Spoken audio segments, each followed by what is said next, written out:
The president-elect may have accepted the results of the elections, but his main challenger, Joe Kerry Gazama SAN, has rejected the results. Law Weekly reached out to him to get his reaction, but he directed us to a member of his campaign organization, Mr. Max Gidado SAN, who did not pick calls or respond to text messages seeking an interview. We, however, saw copies of the letter written by the candidate and his campaign team rejecting the results of the election.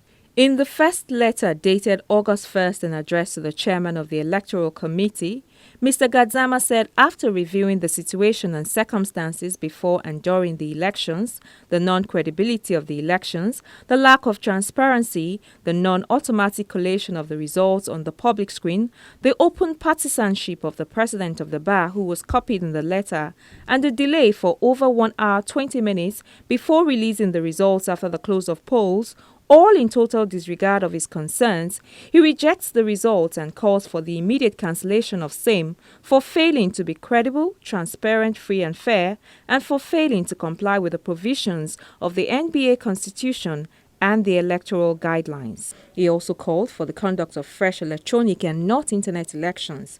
He concluded that if these requests were not met or a response given within a week, he will resort to the court of law to immediately seek judicial redress. On the 2nd of August, his campaign organization also released their position, restating the same stance.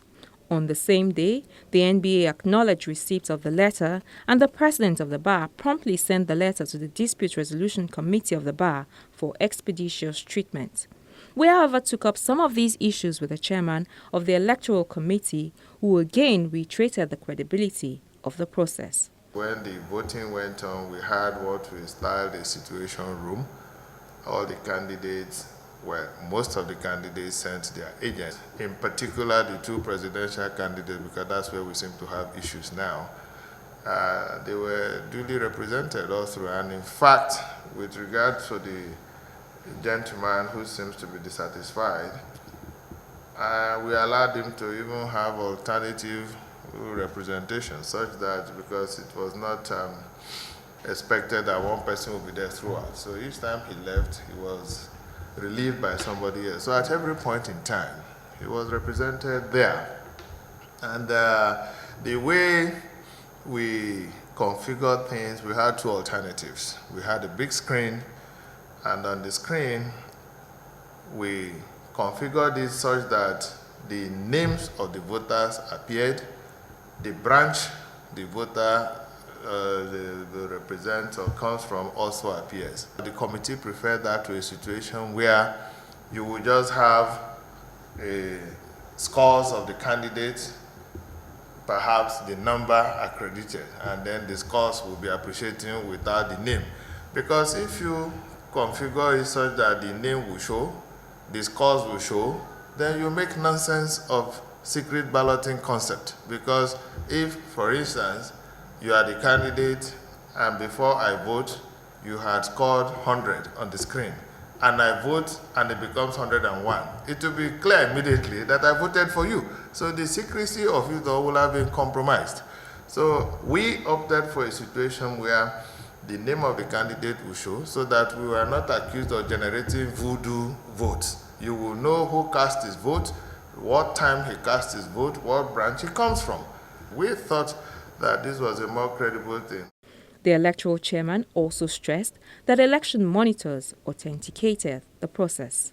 Before the elections, we wrote to organizations, including INEC, and we requested that they should come, do an audit on our equipment, do an audit on the process, and give an opinion on this integrity. They came, they interviewed our IT people, they checked the setup, they provided links such that at the accreditation stage, pre-accreditation stage, we were always in contact with them. Their ICT head came, voter election monitoring head, the deputy director of legal, and about 2 other personnel, they were there.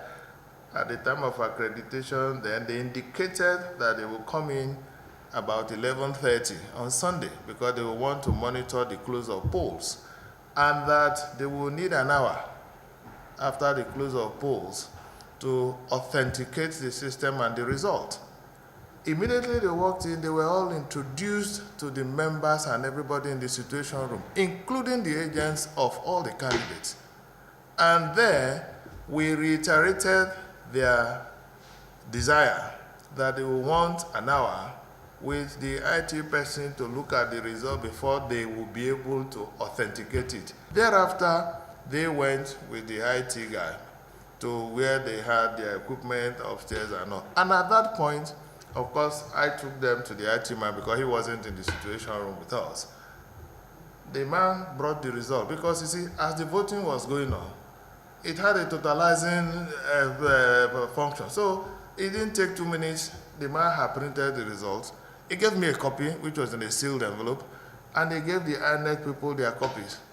Then once they got going, they affirmed that they still need up to about an hour or so. I left them. I went downstairs to the situation room. Of course, I couldn't disclose the result at that time, but I had my own envelope with the result sheet in it. While I left them, they did their stuff, whatever it is. Then they came down to meet me and the other agents in the situation room. And as soon as they came, are you guys ready? I said yes. They popped up the result on the screen. Before I said anything, INEC, please, what do you say? Then I came and said they went through the process, they authenticated, whatever, they did all that, and affirmed that in their views, everything went on well, authentic, free and fair. They did that, and they certified it in writing. Thereafter, I opened the envelope and brought out the result which had been given to me, and I now declared the result and made the appropriate returns. Now, they were privy to the fact that it was going to be this way, that there was going to be an hour for these guys to do the authentication and the verification. Now they are making it an issue that after it took an hour. But you were aware because it was no secret. For those who were disenfranchised, Mr. Mosier says lawyers need to get more IT compliance, as a lot of them got stuck at the accreditation level. The electoral chairman concluded that the aggrieved candidate has options open to him, and his committee will stand by the results he has declared. I think what they desired and what they had in mind was a situation where you congregate everybody in one location, and then rather than using ballot papers, you go and maybe punch the computer, it will read. They define the essence of universal suffrage, where the idea is to reduce cost. Okay, the important thing is that even with this system, you still have a paper trail. Wherever you vote from, as soon as you vote, you get your receipt. The receipt indicates how you voted. So if it becomes an issue tomorrow, you can prove how you voted. If me and you don't agree, I have the capacity to print my own version, my own record of what we generated for you. So if you say 10 persons voted for me, these are the voting receipts. I will print the same voting receipt from the same people, and then we compare. Same code, same everything. So you cannot be shortchanged in any respect.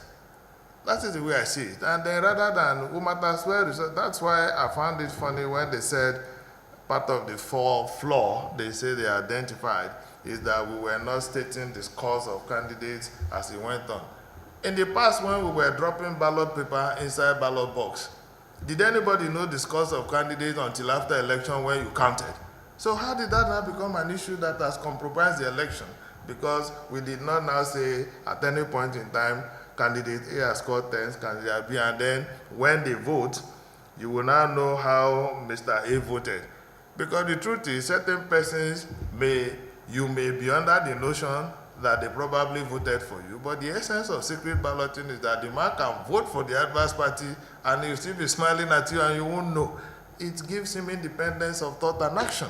Finally, on the issue of letters, yes, I have replied the letter because factually, if only one person out of several has come out to say no, and the validity otherwise of the election is really not contingent on anybody accepting or not accepting.